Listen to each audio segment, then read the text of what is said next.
Hello everyone, हम SSC GD 2021 के math paper solution कर रहे हैं और आज हम 9 दिसंबर फर्स्ट शिफ्ट का पेपर सॉल्व करेंगे। तो आपको वीडियो लास्ट तक देखना है। तो चलिए शुरू करते हैं। देखते हैं पहला क्वेश्चन। यदि एक आयत जिसका क्षेत्रफल 154 सेंटीमीटर स्क्वायर है की भुजाओं में 3 सेंटीमीटर का अंतर है तो लंबी भुजा की लंबाई ज्ञात कीजिए। तो देखो, आयत का क्षेत्रफल क्या होता है? आयत का क्षेत्रफल होता है, एरिया का फॉर्मूला होता है लंबाई गुणे चौड़ाई L इंटू बी। ठीक है। यदि मैं मान लूँ एक की लंबाई x है और लंबी भुजा की x+3 है, क्योंकि 3 सेंटीमीटर का अंतर है तो उनका क्षेत्रफल क्या होगा? देखो, ये क्षेत्रफल 154 दिया है तो x और x+3 ये हो जाएगा। अब देखो, लंबी भुजा की लंबाई ज्ञात करना है तो देखो इसको हम ऑप्शन से देख लेते हैं। तो यदि मैं पहला ऑप्शन चेक करूंगा तो 14 है। तो देखो, लंबी भुजा x+3 है तो क्या हो जाएगा? x+3 बराबर 14। तो x बराबर क्या हो जाएगा? 11।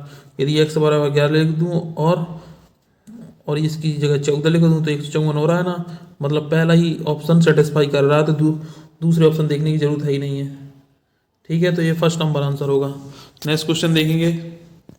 दो शहरों के बीच की दूरी 55 किलोमीटर है की चाल से 8 हावर में तय की जाती है। यदि चाल को 25 किलोमीटर बढ़ा दें तो कितने समय की बचत होगी? तो देखो, मैं इसके पहले डिस्टेंस निकाल लूँगा। दूरी बराबर क्या होता है? दूरी बराबर होता है चाल गुणे समय। तो चाल कितना है? 55 और समय कितना है? 8 आवर। तो डिस्टेंस आ जाएगी 8×45, 8×45 444, 440 किलोमीटर आ जाएगी। यदि इसकी चाल 25 किलोमीटर बढ़ा दें, ठीक है, चाल बढ़ा देंगे तो टाइम कितना आएगा? 25 किलोमीटर पहले कितनी चाल थी? 55। तो अब कितनी हो जाएगी? 80। तो कितना लगेगा? देखो, 400 हो जाएगा, 8×5 40 हो जाएगा। तो 400 और ये कितना बचेगा? देखो, ये 440 है, 8×5 40 हो जाएगा, 0 से 0 कट जाएंगे और 4/8 होगा तो 1/2 आ जाएगा। तो टोटल टाइम कितना लगेगा? 5 सही 1/2 घंटे। और तो कितने की बचत होगी? पहले कितना लगता था? पहले 8 घंटे लगता था, अब लगता 5 सही 1/2 घंटे। तो कितने घंटे की बचत होगी? 2 आवर 30 मिनट की बचत होगी ना। ठीक है, तो देखो फर्स्ट नंबर आंसर होगा। नेक्स्ट क्वेश्चन देखेंगे। बद्री को अपना स्कूटर 17,000 में बेचने पर 15% की हानि होती है। 18% का लाभ अर्जित करने के लिए उसे यह स्कूटर किस मूल्य पर बेचना चाहिए? तो देखो, 17,000 पे बेचने पर 15% की हानि होती, मतलब 85% में बेचा होगा तो 18% का लाभ चाहिए। 85 से काट देंगे, 85 दूनी 170 और 200 ये आ जाएगा। तो गुणा कर देंगे, 118 दूनी 236 और 2 जीरो तो 23,600 में मुझे बेचना होगा। ठीक है, सेकेंड नंबर आंसर हो जाएगा। क्वेश्चन देखेंगे। 15,500 की राशि पर साधारण ब्याज की एक निश्चित वार्षिक प्रतिशत दर से 3/1/2 वर्षों में प्राप्त मिश्र धन 19,189 है। तो उसी राशि पर 6/2/3 वर्षों में समान दर से प्राप्त साधारण ब्याज कितना होगा? तो देखो, 15,500 की राशि 19,189 हो जाती है तो कितना ऐसे ब्याज मिलेगा? देखो, 5 से 189 आने में 689, तो ये हो जाएगा 689 और कितना हो जाएगा? देखो, ये 3 तो 3689 तो ब्याज मिलेगा इसे। और कितनी राशि है? 15,500 की राशि है और समय कितना है? 3 से 1/2 तो 7/2 हो जाएगा। तो 7 यहाँ लिख देंगे, 2 यहाँ लिख देंगे इंटू 100। ठीक है, 0 से 0 काट देंगे, 7 से काटेंगे तो देखो 7×5 35, कितना बचेगा? 1 बचेगा। 7 दूनी 14, 7×7 49। ठीक है, अब देखो इसको 31 से काट दें, 31×5 155 और ये इधर कितना आ जाएगा? 31 एकम 31, 31×7 217। ठीक है, तो कितना आ जाएगा? देखो, 17 दूनी 34/5 आ जाएगी उसकी वो दर, मतलब 6.8 आएगी। अब इसने बोला है 15,500 की राशि पर 6/2/3 वर्षों में समान दर से साधारण ब्याज कितना होगा? तो देखो, 15,500 की राशि है और दर कितनी है? 34/5 है, मैंने लिख दी। ठीक है, इंटू 100 और टाइम कितना है? 36×18 20/3, इतना ही तो है। तो 0 से देखो 0 कट जाएगा और 5 से क्या आ जाएगा? 5 से 31 आ जाएगा।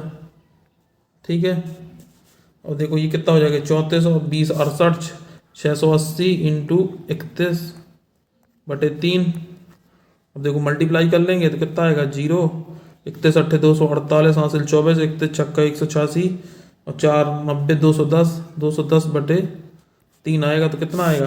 देखो 30 7 21 आ जाएगा, 0 3 दूनी 6, तो कितना आएगा? 3 6 18, 2 बचेगा, 3 6 18, मतलब 7026.6 आ रहा है। तो 7027 आंसर होगा, क्योंकि इसमें पॉइंट में निकालना था। ठीक है, नेक्स्ट क्वेश्चन देखेंगे।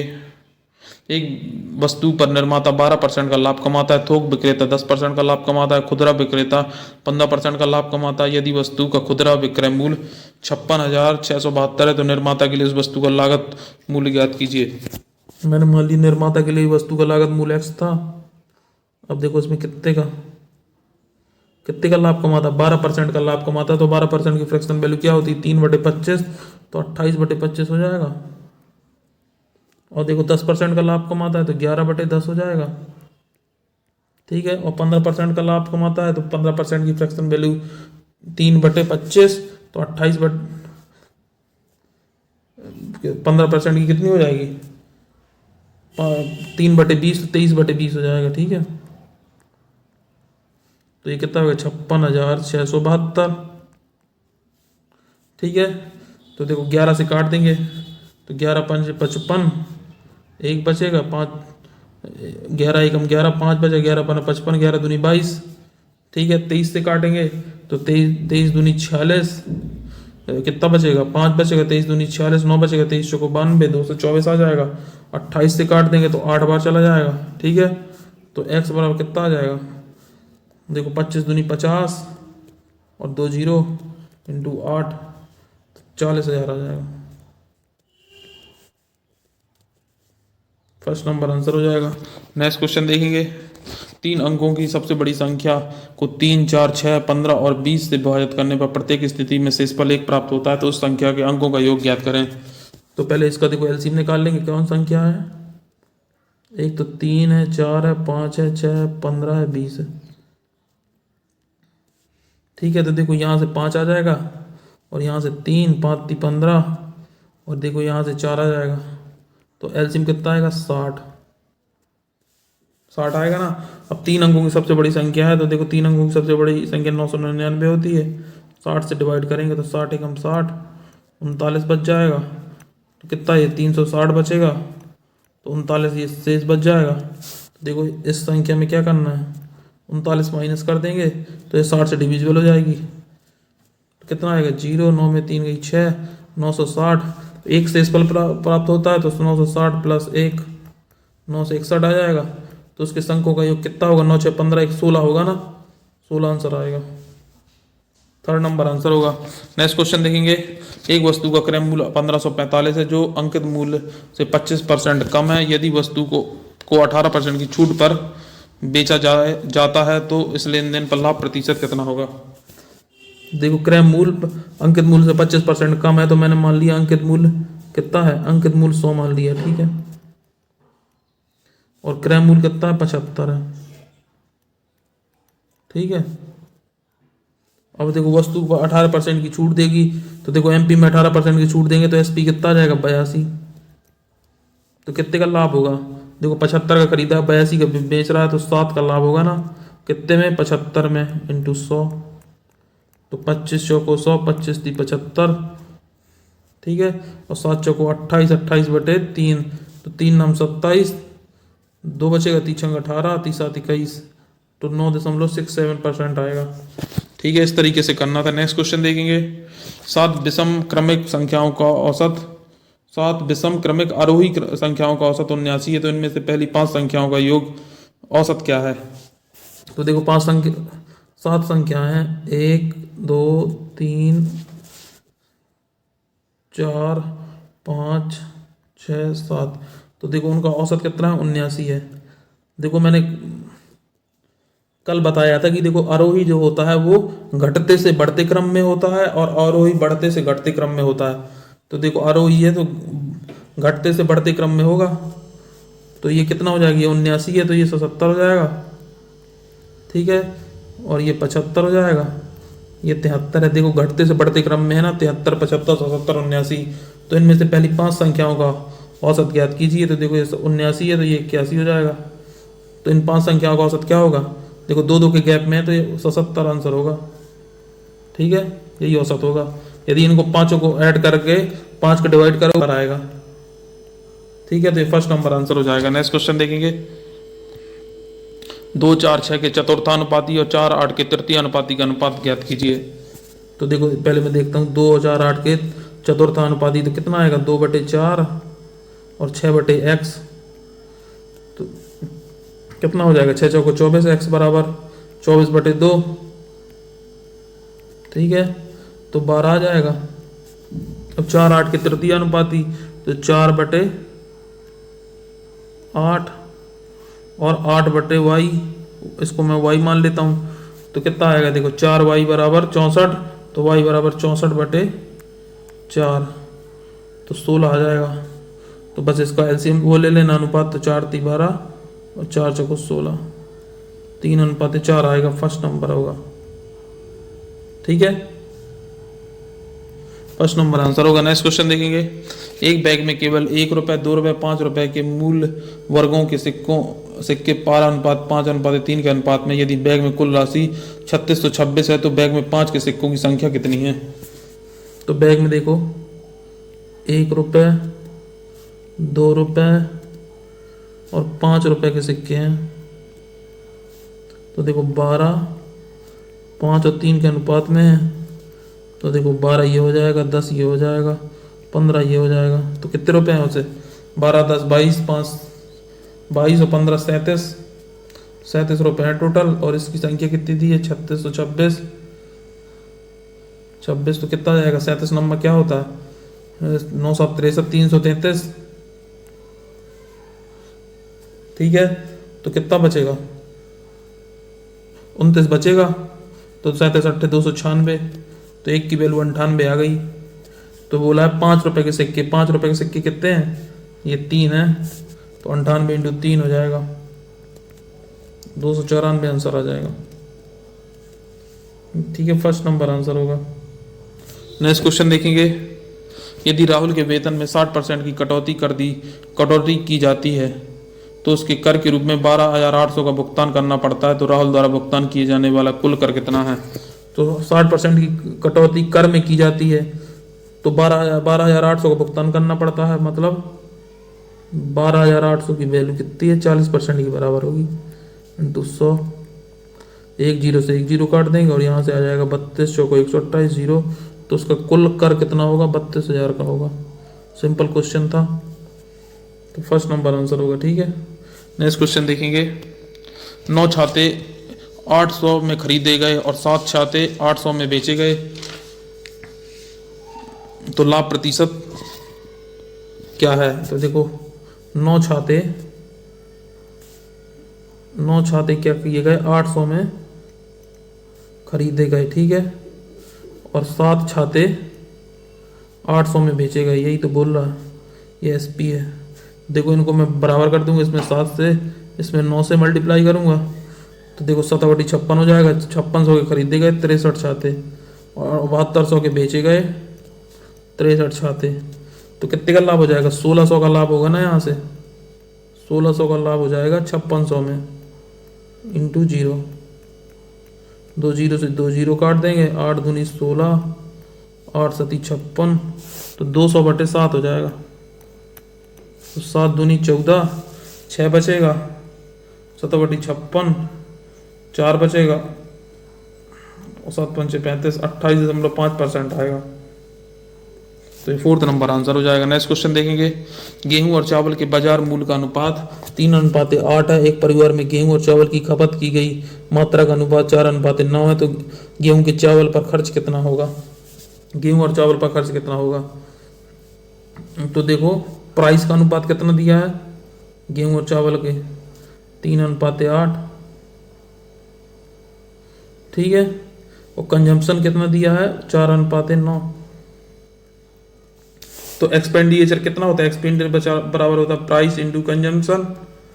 तो एक्सपेंडिचर कितना हो जाएगा, ये हो जाएगा 12, ये हो जाएगा 72, तो उनके खर्च का अनुपात क्या होगा 12 एकम 12 12 छंग 72, ठीक है, 1:6 होगा। फोर्थ नंबर आंसर हो जाएगा। नेक्स्ट क्वेश्चन देखेंगे। मधु और साइनी एक कार को 20 दिन में पूरा कर सकती हैं। साइनी और रोजी इसी कार को 12 दिन में पूरा कर सकती हैं तथा रोजी और मधु इसी कार को 15 दिन में पूरा कर सकती हैं। तो वे सब एक साथ मिलकर इस कार को कितने दिन में पूरा करेंगी? मधु और साइनी 20 दिन में कर सकती हैं।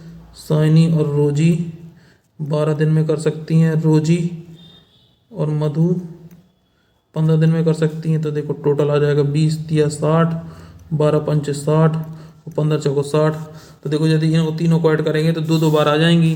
तो मधु, साइनी और रोजी की इफिशियंसी कितनी आ जाएगी मिला के? 5 3 8 4 12, 12/2 आ जाएगी, मतलब 6 आ जाएगी इनकी इफिशियंसी। अब बोला है तीनों मिलकर एक साथ कितने दिन में करेंगी? तो 60/6 हो जाएगा, तो 10 दिन में कर लेंगी। थर्ड नंबर आंसर हो जाएगा। इस तरीके से करना है।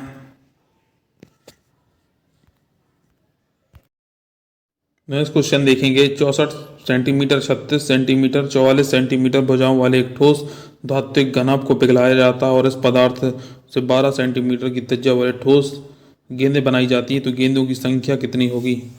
तो देखो घनाभ का आयतन क्या होता है? A इंटू बी इंटू सी। तो देखो 64 इंटू 36 इंटू 44 हो जाएगा। ठीक है, देखना 64 36 इंटू 44, मैंने मान लिया एन गेंदें बनाई जाती हैं। और क्या होता है देखो, गोले का आयतन 4/3 पाई आर क्यू, 4/3 पाई की जगह 22/7 और आर की जगह 12, 12 इंटू 12 इंटू 12। ठीक है, देखो यहाँ से काट देंगे। देखो 12 से 36 आ जाएगा, यहाँ से काट देंगे तो 3 चौको 12 आ जाएगा। ठीक है, और यहाँ से भी 3 चौको 12। ठीक है, और देखो ये 4 चौको 16, 16 चौको 64, एक 4 से 4 ये कट जाएगा और 22 दूनी 44 ये आ जाएगा। तो n बराबर कितना आ जाएगा? 7 ये है और 2 1 ये बचा है। तो 7 दूनी 14 गेंदें बनाई जा सकती हैं। यही है ना आंसर। फर्स्ट नंबर आंसर होगा। नेक्स्ट क्वेश्चन देखेंगे। ए और बी मिलकर एक काम को 6 दिन में पूरा कर सकते हैं। बी और सी मिलकर उसी काम को 10 दिन में पूरा कर सकते हैं। ए बी और सी एक साथ मिलकर उसी काम को 5 दिन में पूरा कर सकते हैं। तो ए और सी एक साथ मिलकर उसी काम को कितने दिन में पूरा कर सकते हैं?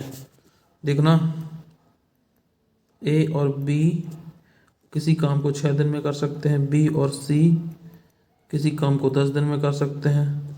ए बी प्लस सी ये तीनों मिलकर 5 दिन में कर सकते हैं। तो इनकी इफिशियंसी निकाल लेंगे। तो एलसीएम 30 आएगा, 6 पंचे 30, 10 तिया 30, 5 6 का 30। अब देखो ए और सी निकालना है तो टोटल ये देखो कितना, ये 6 है। एक कैसे निकालेंगे? बी सी को इसमें माइनस कर देंगे ए बी सी में। तो देखो ए कितना आ जाएगा? ए देखो 3 आ जाएगा, 6 माइनस 3 हो जाएगा, तो एक की जगह 3। अब देखो सी निकालना है तो ए प्लस बी माइनस कर देंगे ए प्लस बी प्लस सी में। तो सी आ जाएगा, 6 में से 5 घट जाएगा। देखो 6 में 5 घट जाएगा तो 1 आ जाएगा। तो देखो ए और प्लस सी कितने दिन में कर लेंगे? 3 1 4 है, 4 7 28, 7 सही 1/2 में कर लेंगे। थर्ड नंबर आंसर हो जाएगा। सचिन को 35 किलोमीटर चलने में प्रेम से 50 मिनट अधिक समय लगता है, लेकिन यदि सचिन अपनी चाल दुगनी कर देता है तो वह प्रेम से 1/2 घंटा आगे हो जाता है। तो सचिन की चाल बताइए। तो देखो सचिन अपनी चाल को, स्पीड को क्या करता है? 1 से 2 गुना कर देता है। तो टाइम कितना हो जाएगा? 2 से 1 गुना हो जाएगा। देखो पहले वो 50 मिनट अधिक प्रेम से अधिक समय लेता है, अब 1 से 1/2 घंटा आगे पहुंच जाता है। तो 3/2 तो ये हो जाएगा, इंटू कितने मिनट में चेंज कर लेंगे तो कितना हो जाएगा? 90 मिनट ये हो जाएगा, और 50 मिनट ये। तो देखो कितने मिनट अधिक हो जाएंगे? एक की वैल्यू 140 है, तो उसे देखो सचिन का टाइम कितना आ जाएगा? 280 मिनट हो जाएगा। तो सचिन की चाल बताइए। तो चाल निकालने के लिए क्या? चाल बराबर दूरी बटे समय। तो 35 किलोमीटर तो दूरी हो गई, समय 280 हो गया, इंटू 60 से मल्टीप्लाई कर देंगे, 0 से 0, 7 पंचे 35, 7 चौको 28, 6 पंचे 30 ये हो जाएगा। 4 से डिवाइड करेंगे तो 7 सही 1/2 आ जाएगा। ठीक है, सचिन की चाल 7 सही 1/2 किलोमीटर पर आवर है। इस तरीके से करना है। नेक्स्ट क्वेश्चन देखेंगे, 6 अंकों की वह सबसे बड़ी संख्या कौन सी है जो 42, 44, 26, 39 और 40 से विभाज्य है। कितने से? देखो 42 से है और 44 से है और 26 से है, 39 से है और 40 से है। तो देखो इस तरीके के क्वेश्चन का सबसे अच्छा तरीका होता है करने का कि इसको हम ऑप्शन से सेटिस्फाई करा लें। तो देखो सबसे पहले मैं सरल वाला बिल्कुल इजी सा वो देखूंगा, डिविजिबिलिटी का हो। देखो इसमें 40 में क्या क्या आ रहा है? 8 आ रहा है और 5 आ रहा है, यही तो आ रहा है। तो देखो सबसे पहले 5 से चेक करूंगा, तो 5 में लास्ट में या तो 0 हो या तो 5 हो, वही संख्या 5 से डिविजिबल होती है। तो देखो कौन होगी? देखो 5 से देखो एक तो देखो 5 से देखो 4, ये वाली तो होगी नहीं, ठीक है, और ये भी नहीं होगी 5 से। एक ये वाली हो जाएगी 5 से और एक ये वाली हो जाएगी पहली दूसरी। अब देखो 5 से देख लिया, अब हमें 8 से और देखना है। तो देखो ये तीसरा चौथा तो हो ही नहीं सकता। अब देखेंगे 8 में लास्ट के 3 डिजिट 8 से डिवाइड होना चाहिए। तो देखो 9 से 60 तो डिवाइड हो रहा है ना 8 से, क्योंकि 12 अट्ठे 96 होता है, ठीक है। अब 945 को देखेंगे तो 945 से नहीं डिवाइड होगा, पूरा पूरा कहाँ जाएगा? 8 एकम 8 बचेगा, वो 14 8 एकम 8 तो 6 बचेगा, 65 का भाग थोड़ी जाएगा। तो देखो ये वाला ऑप्शन भी नहीं हो सकता, ठीक है। तो सिर्फ ये वाला ऑप्शन होगा, ठीक है। 960 960 ये आंसर होगा, फर्स्ट नंबर होगा। दो पार्टी ने चुनाव में हिस्सा लिया। पार्टी टी ने पार्टी आर द्वारा प्राप्त कुल मतों से 12% अधिक मत प्राप्त किए। यदि पार्टी आर को 1,76,000 वोट मिले तो वह कितने मत से चुनाव में पराजित हुई? देखो टोटल वोट कितने रहे होंगे? टोटल वोट 100% रहे होंगे, ठीक है। 12% एक को अधिक प्राप्त हुए, तो यदि इसको मैं 12 माइनस कर दूंगा तो कितने परसेंट? 88% बचेंगे, ठीक है। तो देखो दोनों को 44 मिले होंगे। देखो डी को कितना मिला होगा? आर को, तो देखो डी को 44 मिले होंगे, आर को भी 44 मिले होंगे। अब उसने देखो बोला डी को 12% अधिक मिल रहे हैं, मतलब डी को 56% वोट मिले होंगे, ठीक है। तो देखो अब इसने बोला है 1,76,000 वोट मिले हैं आर को, तो आर को कितने मिले हैं? 44, तो 1,76,000 की वैल्यू है 44। तो देखो डी को कितने ज़्यादा मिले हैं? 12% ज़्यादा मिले हैं, तो 44 चौको 176, तो डी को 12 चौको 48,000 वोट ज़्यादा मिले हैं, ठीक है। इस तरीके से करना था, थर्ड नंबर आंसर हो जाएगा। नेक्स्ट क्वेश्चन देखेंगे, किसी विशिष्ट शहर की आबादी 5 लाख है। यदि वार्षिक जन्म दर 5% हो और वार्षिक मृत्यु दर 1% हो तो 3 वर्ष बाद शहर की आबादी कितनी होगी? तो देखो जन्म दर कितनी है? 5% है और मृत्यु दर 1%, मतलब 4% की वृद्धि हो रही है, यही बोला उसने। और 4% की फ्रैक्शन वैल्यू होती है 1/25। तो देखो 5 लाख है, 4 5, तो 3 साल में पूछ रहा है, तो 26/25 हो जाएगी। 26/25 और 26/25, देखो 25 से काट देंगे, 25 दूनी 50, तो 20,000 आ जाएगा। फिर काट देंगे 25 अट्ठे 200, ठीक है। फिर 25 से काट देंगे तो 32 आ जाएगा। 25 थी 75, 25 दूनी 50। और देखो 26 का क्यूब क्या होता है? 26 का क्यूब होता है 17,576। 26 का क्यूब होता है, देखो बस इसमें 32 का मल्टीप्लाई कर देना है।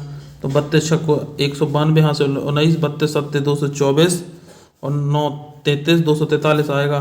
तो यूनिट डिजिट चेक कर लेंगे, तो देखो सेकंड नंबर आंसर होगा, क्योंकि देखो 3 ये आ रहा है, तो कितना आंसर आ जाएगा? गुणा करने पे 562 432 आएगा। इस तरीके से देख लेंगे। नेक्स्ट क्वेश्चन देखेंगे, एक कुर्सी का क्रय मूल्य 450 है। रवि 3825 में 10 कुर्सियां खरीदता है। 10 कुर्सियां खरीदने पर उसे मिलने वाला छूट प्रतिशत कितना है? तो देखो एक का क्रय मूल्य 450 है, तो 10 का क्रय मूल्य कितना हो जाएगा? 4500। लेकिन वो 3825 में खरीद लेता है, तो कितनी की छूट मिली है उसे मिली है, देखो 10 में 5 की 5, 9 में 2 की 7, ठीक है, 14 में 8 की 6, तो 675 की छूट मिली है उसे, ठीक है। 675 की छूट मिली कितने में? 4500 में, इंटू 100, 0 से 0, 5 से काट देंगे 13 पना 65 और 55 25, 5 से काट देंगे कितना आ जाएगा? 9, 9 से काट देंगे तो 15 9 135, तो 15% हो जाएगा, फर्स्ट नंबर आंसर हो जाएगा। नेक्स्ट क्वेश्चन देखेंगे, यदि ए बी का 1/3 बी सी का दोगुना डी ए का 2/3 है और ए बी सी और डी का औसत 74 है तो ए और सी के बीच कितना अंतर है।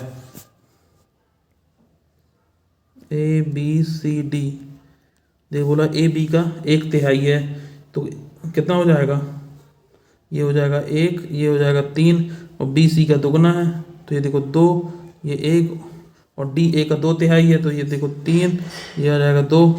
पहले देखो ए बी सी में कर लेंगे तो कितना हो जाएगा, 2 से मल्टीप्लाई करेंगे तो 2 आ जाएगा, ये 6 हो जाएगा और ये 3 आ जाएगा। फिर देखो 3, ये 2 है डी की जगह तो 3 से मल्टीप्लाई करेंगे तो कितना हो जाएगा, 3 दूनी 6, 3 छंग 18, 3 त्रिका 9, ठीक है, और 2 से मल्टीप्लाई करेंगे तो 4, तो टोटल कितना हो रहा है 8 9 27 4 31 6 37, 37 बटे 4 कितनी संख्या है, 4 संख्याएं हैं बटे 74, औसत 74 दिया है तो 37 दूनी 74, तो एक की वैल्यू आ जाएगी 8। तो बोला है ए और सी के बीच अंतर ज्ञात करना है, तो देखो ए 6 है और सी 9 है, ठीक है, तो 9 - 6 कितना हो जाएगा 3 और इंटू 8 कर लेंगे तो 24 आ जाएगा, तो थर्ड नंबर 24 आ जाएगा। नेक्स्ट क्वेश्चन देखेंगे, देखो सिंप्लीफिकेशन क्वेश्चन है, इसको मैं करूंगा तो देखो 7 में 2 जाएगी कितनी बचेगा 5 बचेगा, और 10 में 5 जाएगी तो कितना बचेगा 5 बचेगा, और 20 में 5 जाएगी 15 बचेगा, तो 25 - 15 कितना आएगा 10, ठीक है, थर्ड नंबर आंसर होगा। नेक्स्ट क्वेश्चन देखेंगे, 1,40,000 की धनराशि पर 8% ब्याज का उपयोग कर स्कूल में प्रति वर्ष समान धनराशि वाली 20 छात्रवृत्तियां प्रदान करने के लिए किया जाता है, तो प्रत्येक छात्रवृत्ति की धनराशि कितनी है। तो टोटल देखो कितना है 1,40,000 है धनराशि, 8% ब्याज मिलेगा तो 8/100 हो जाएगा, और 20 छात्रों में बांटना है तो 0 से 0 हो जाएगा, 0 से 0 से काट देंगे तो कितना आएगा 70, तो 70 इंटू 8 आ जाएगा, तो कितना आंसर आएगा 560 आएगा। तो प्रत्येक धनराशि छात्रवृत्ति की धनराशि 560 रुपये होगी, ठीक है, इस तरीके से करना है। तो फ्रेंड्स ये थे आज के हमारे क्वेश्चन। यदि आपको हमारा वीडियो अच्छा लगा तो चैनल को सब्सक्राइब करें, वीडियो को लाइक करें और अपने दोस्तों को शेयर करें। जय हिंद।